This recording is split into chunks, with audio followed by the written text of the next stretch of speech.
Hey folks, Dan Frio here, the rate update. We're going to talk next about what the rate said today, what effect it immediately had on rates, and where I see things going in the next couple weeks and months. So don't go away. We'll be right back.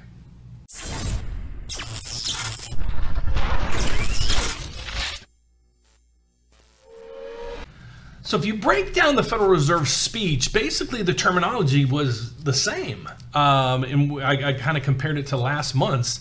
But they did say they're going to most likely start tapering the end of next year or 2023. Okay, so 2023.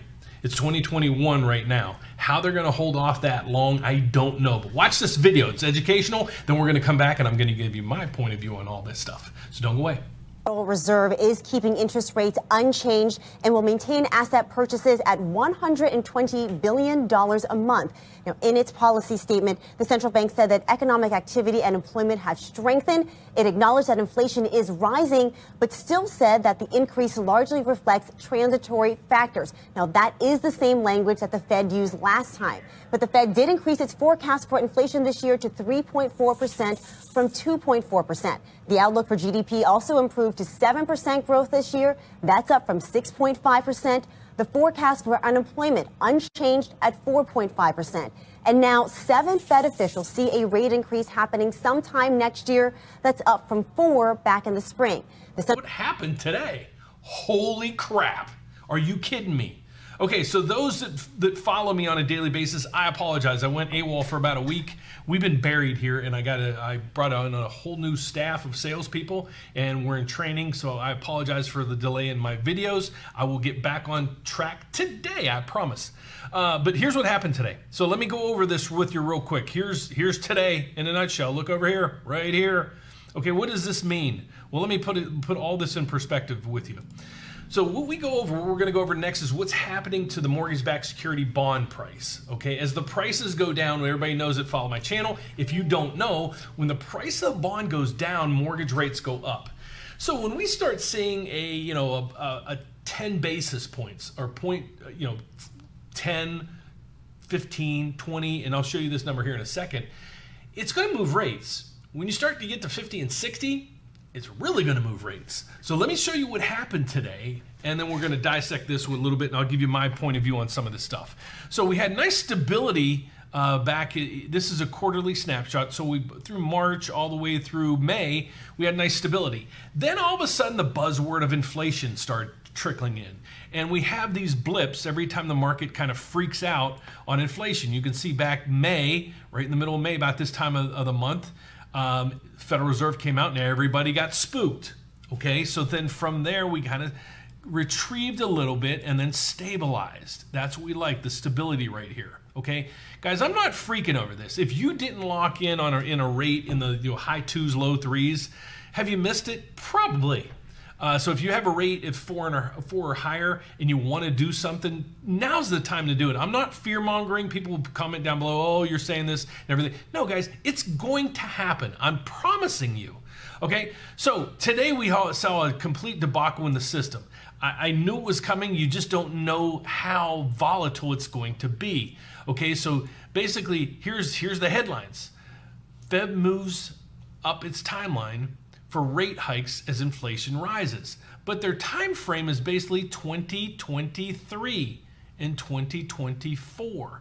So basically by this time, mortgage rates, everything is going to have all the cherries baked into the pie on this thing. So basically all the Fed had to do is kind of start trickling and say, okay, we have a plan. The end of next year and the beginning of 2023, we're going to start tapering and the markets are going to react. So what's my estimation on what's going to happen? I think we're going to see some stability back in the market. We're going to recover a little bit, okay? Not all the way back up to these levels, and we're going to stabilize for a while.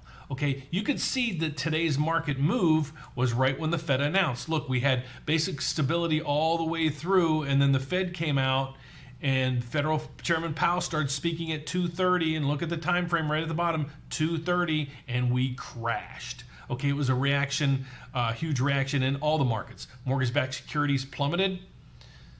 10-year bond yields raised, and the stock market kind of crashed. Not huge crash, but it crashed. The economic calendar basically that we saw today was all of this. Okay, tomorrow we're going to see jobless claims. Now what will happen is, so let me try to tie this up in a loose bow for you, and then we're going to go over what happened with rates. My rate sheet today, it gets published around 1 or 2 o'clock. Not my rate sheet, the survey that we review. So it was prior to this crash. So here's what I see. Here's my expectations, and only time is going to tell. We locked in most people yesterday and today. And we were warning clients of this, and we have you monitored. And this is our biggest feather in our cap. This is what we do for you guys.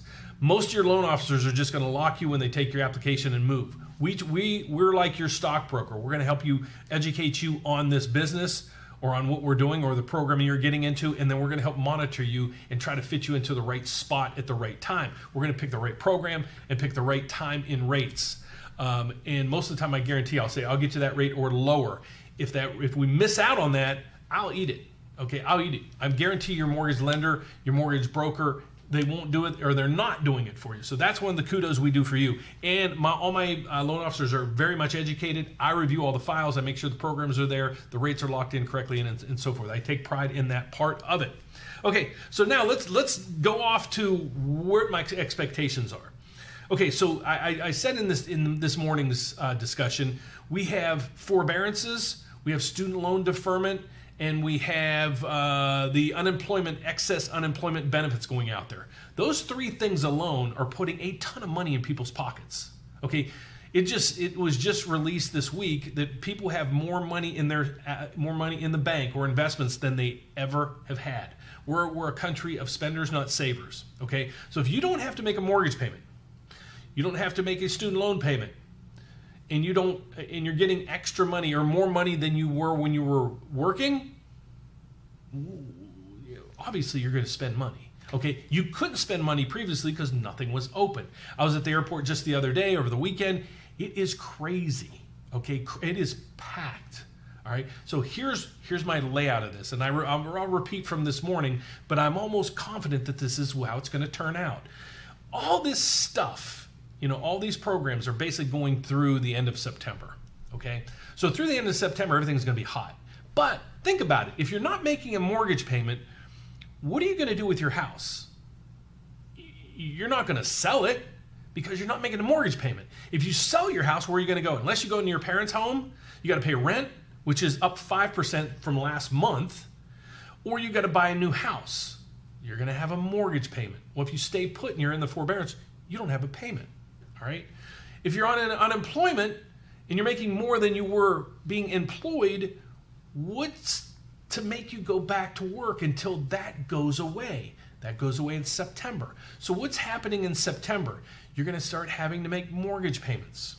You're going to have to start making student loan payments. That's going to suck a lot of money out of the economy, a lot of money. Then you're going to have to go back to work. And a lot of people are not going to make as much going back to work as they do now. And remember, a lot of the benefits that people are taking right now, they're taking it net of taxes. So they're not having taxes taken out of their unemployment. So they're getting a lot of money. They're going to have to start saving, putting away, or doing something to pay those taxes next year that you weren't paying on your taxes or your income from unemployment. So when all this takes place, I'm going to give it through probably January because the holiday season is going to go here. People are going to spend money anyways. And then the beginning of next year, everything should be back to normal. People are going to start freaking because a lot of people, they are hoarding some money, but there's a lot of people traveling and buying stuff, and as you can see, and all this stuff. So what I expect is at that point, things start pulling back on purchases. People aren't going to have all this extra money to be spending. That's going to bring everything back in line. I hope I'm right on this. I don't see another really outcome because, when people have to start making their house payment and their student loan payments, that's going to take a substantial, probably 50% of their income out of their wallets. They're not going to have as much money to spend. So that's what my outtake of all this is. So let's get on to where rates were, because everybody wants to know where rates were. But guys, this is and I apologize, this was published prior to the 230 trigger that I showed you when everything collapsed. But let me get to those rates for you. But again, you can see right in here, I'm going to give you the whole day. Right in here, 230, basically everything, the wheels fell off. So, but this survey that goes out, Black Knight reports it, and they send a survey out to all lenders throughout the country, mortgage lenders, and we respond back with what our 30-year rates are, the 30-year conforming, jumbo, FHA, and VA. Okay, the 30-year conforming was this morning 316, jumbo 312, FHA 323, and VA 279. They were right in line. Basically 2 basis points, 2 basis points. So what basis points is, if I did the math on this, it would be 0.02. So a 1-day delta means 1 day change. 7-day delta is a 7-day change. 4-week delta is basically a 1-month change, okay? Any positive number means that number went up. So rates are up 2 basis points, which means 0.02 from the day before. All right, this means it was down 0.02 from the day before. You can see the last week, nothing. And basically over the last 4 weeks, the only thing that really came down was jumbo rates, came down 10 basis points, which is good. Other than that, you're seeing zeros and ones, okay? Nothing there. Today, you're gonna see a movement of at least probably 0.2 to 0.3 to the rate. So I'm expecting tomorrow's rate on here to be like 3 or 4 or maybe 5 across the board. So that's what you're probably going to see, an increase of 0.3 across the board. So 3.46, 3. You can add it to there. So that's what I'm expecting in that front. And I'll leave it at that for today. So guys, I hope you like my reports. I apologize. I was out for a couple of days. I was working, but I was just exhausted. So all I ask you guys to do is please give me comments down below. Let me know how I'm doing. I really would like to know how you think I'm doing. I hope you give me a thumbs up, subscribe down below, and don't forget, hit that bell. Every time I post a video, you'll get an alert. You can watch the ones you like. You don't have to watch the ones you don't like. Let me ask you this. If you're working with a lender right now and you're building, buying, refinancing, you're in the forbearance program and you're lost, please give us a call. If you have a mortgage quote from somebody and you haven't been locked in, please reach out to us, because I can guarantee they're going to start charging you points or a higher rate. Here's what I start to see in a lot of these loan estimates that I see on a daily basis. Be careful of, I always preached about points, and points aren't always a bad thing. And I'm trying to do an extensive video to show you guys how points can really help those that plan on staying in their home for a long time. What a lot of lenders are doing, I'm seeing them just adding to the cost. They're calling it underwriting, processing, just lender fees. I'm starting to see them get into the realm of between $3,000 and $5,000. So they're saying, we're not charging you any points. We're going to charge you $4,000 in fees. I'd rather pay a point and drive down my rate than just pay excess fees. So be careful there. But if you're in the process and you have a loan estimate, please email me the loan estimate. I'll give you my email at the end. What the loan estimate tells me is the rate locked, what the house's value is, what the loan amount is, and the rate and all the fees. And I'll get back with you. I write all over with a red pen, and I'll write back with it and tell you guys what I can do or how I compare to the mortgage rate that you're getting or the mortgage quote you're getting. So how you can find out more about me and my team, all I ask you to do is go to our YouTube channel, and I'll find that here in 1 second. Go to my YouTube channel. It's the Rate Update with Dan Frio. There's 900 videos, and if you subscribe tonight, you'll be one of the ones that'll probably be in for the Airbud drawing, because we should hit 14,000 subscribers tonight. So hopefully you guys can help me hit that. And then if you'd like to reach out to us, please go to therateupdate.com. Click here to apply. That's the best way to do it. And what it'll do is it'll put basically the mortgage application in the palm of your hand. You can do it by your phone. You can do it by desktop. But if you do it this way, the nice thing is you can follow your mortgage application from application to funding to keys in your hand. The next thing is, if you would rather call, give us a call, 844-775-LOAN, right down here. Or what most people are doing right now is they're going to our calendar. And I'm now doing these personally. I'm starting this week. I had an appointment today, so I missed a couple people who did do this today, so I apologize, but I will reach out to you guys. But going forward, I'm going to do my best to do these personally. You can pick between a 15, 30, and 60-minute consultation. You just click it, pick the day and time that is convenient for you, And the next thing you'll do is on that date and time, you'll be hearing from me, yours truly. So that is it for today, guys. Thank you so much for watching. God bless, and have a great day. See you later. Bye-bye.